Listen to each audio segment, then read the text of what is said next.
come on. Damn it. This is ridiculous. Hey man, what happened to you? Well, I've been playing too many games with fast action and hardcore difficulty, and my body just can't take it anymore. Joe, I'm gonna keep it real. Looks like you're just getting soft. Turns out, I've got just the thing for you. Check this out. Wait, how did you do that? What is this anyway?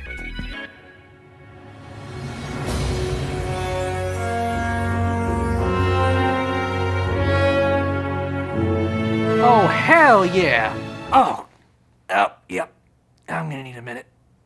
No More Heroes is a series that's always been in my peripheral vision. I would see videos about it or hear someone mention it and think, maybe someday I'll try it out. Needless to say, that didn't come to pass until very recently. And what better way to start playing a game series than jumping straight into the third numbered entry? Okay, so I kinda got no idea what's going on right now. To be honest, I've been getting a little fatigued with the games I've been playing. Stuff like Lies of P, God of War, Spider-Man 2, all very high quality and enjoyable games, but I've been craving something different, something unique. And I sure as hell found it with No More Heroes 3.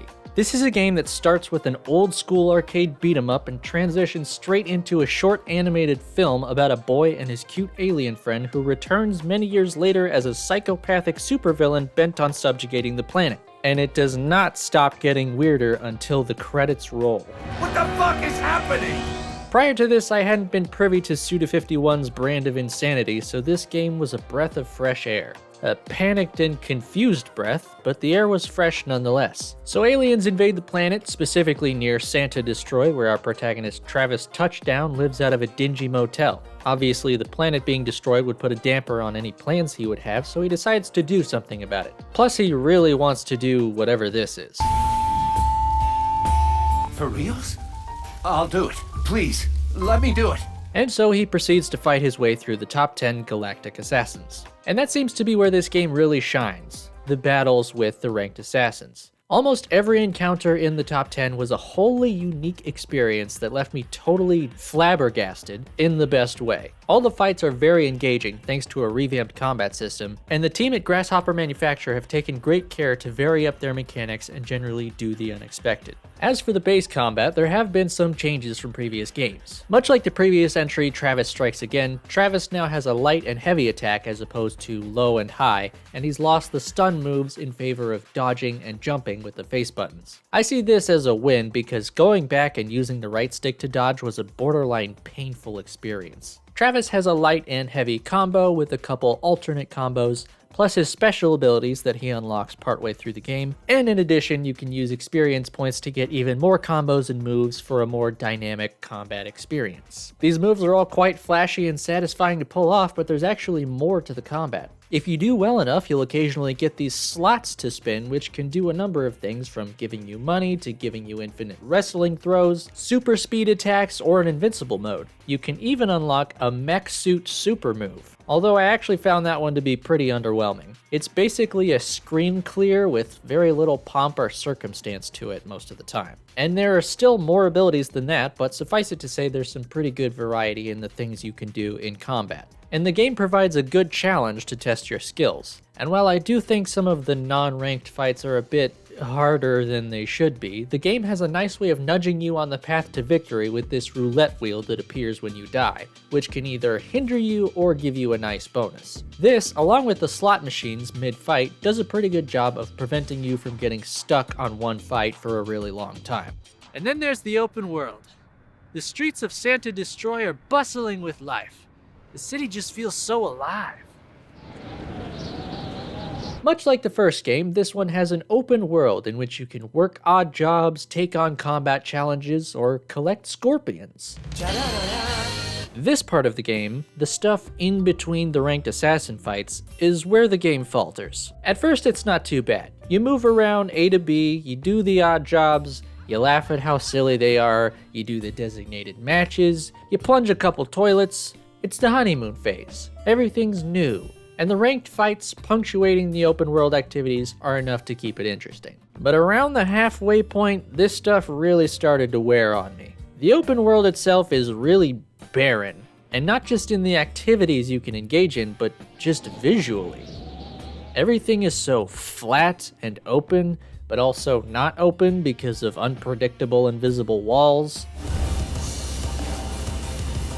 This leads me to Travis's bike, which simultaneously controls like a boat and a toy car that turns on a dime. It's just really easy to miss a turn with this thing, or turn the complete wrong way and wreck the bike, which then leads to a tumbling animation, and then waiting for the bike to correct itself. And then specifically, there's the zone Call of Battle. Lazy name, ugly environment. Not only is it brown and desolate, but the devs opted to put an atrocious chromatic aberration filter over the entirety of this area, which means you could spend a full hour looking at this red-green mess. Such a strange choice. Aside from all that, the side activities that were initially surprising and kind of funny just become tedious over time, and I found myself praying that whatever activity I had just done would earn me enough money to get back to the good part of the game. It's just very formulaic. The younger gamers don't like waiting for shit.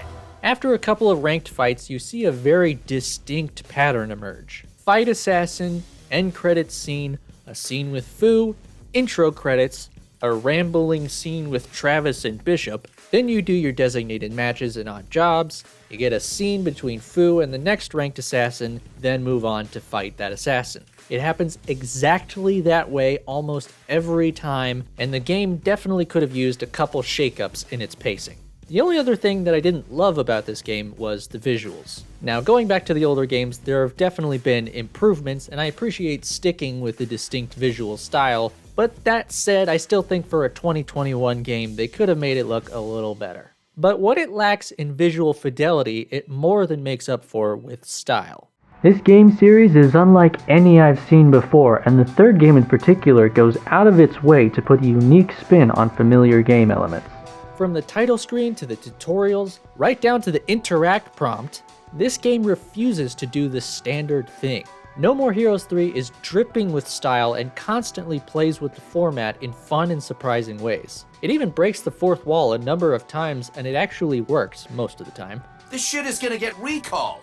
Every time a battle begins, the music builds as you switch on your weapon, and when it concludes, the screen goes stark red as you strike your final blow, and you get a Kurosawa-esque blood spout while the announcer declares you victorious. Every ranked assassin match begins with you approaching these portals as the screen slowly fades to monochrome and the music fades out. Oh, and then there's the ramen. Throughout the game, and particularly before each ranked fight, you'll encounter these ramen stands. You can grab a seat and order some ramen to eat in or to go, and they give you various boosts to your attack power, health, the ability to revive after death, all good stuff. But what makes these stands unique is actually the music. The music that plays at the ramen stand is amazing. I actually got excited every time I got to one of these just because I would get to hear this music again, and I would often just hang out in this menu even when I was done ordering just to listen.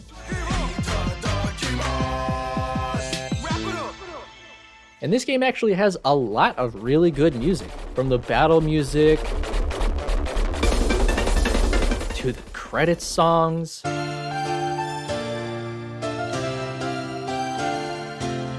The end of combat music.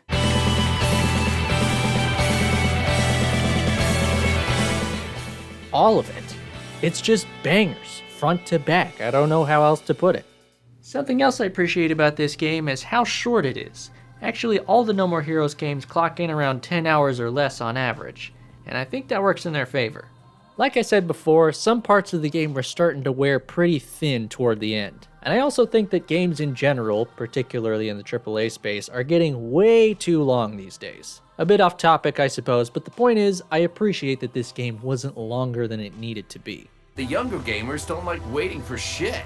So obviously this game has a 3 in the title, so you may be wary if you haven't played the previous entries. While there are a number of established characters and callbacks to prior game events and stories, I think you can still appreciate the game on its own. There's so much wacky shit going on that knowing the exact origin of this character or that boss mechanic is the least of your concerns. Besides, I think the wackadoo nature of the game's story makes it still work as an entry point. I could see this game's plot unfolding exactly the same way if the other games didn't even exist. Just introducing characters as if they have this long history even though they're showing up just now for the first time. Things are getting real funky real quick. It's just got that special B-movie quality to it in a really good way.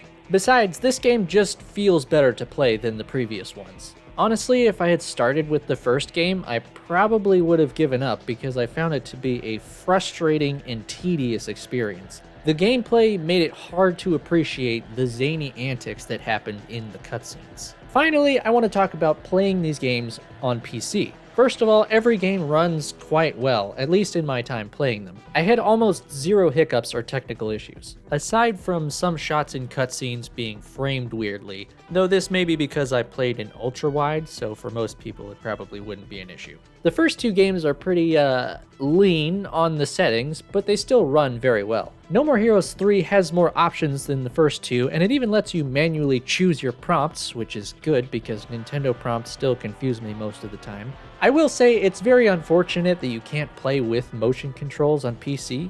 You can connect and play with your Joy-Cons on Steam, but the game simply recognizes them as a Switch Pro controller. I don't know much about motion controls, but I assume this is something that could work on PC, and I think this Joy-Con compatibility was established before this game came out, but alas, there are still no motion controls. Admittedly, they don't factor in as much as I thought they would. In terms of combat, they only serve as finishing moves, which you do much less in this game compared to the first two. That said, you can play with Joy-Cons and pretend to use the motion controls while moving the sticks, or you could just play it on the Switch, I don't know. No More Heroes is a franchise that should have never existed. The first game felt like a strange one-off that would be lost to time, but over 14 years they've built up quite a catalog, and No More Heroes 3 is more than a worthy entry. So start the game. Thanks for watching and, okay, this isn't gonna work. You're too far away. What are you doing? What is this, amateur hour? Never mind. I saw you looking at me. You like this video, so hit that button and subscribe to the channel. Also, check out that Patreon page, pretty cool. But more importantly, bring me some of them treats. Meow.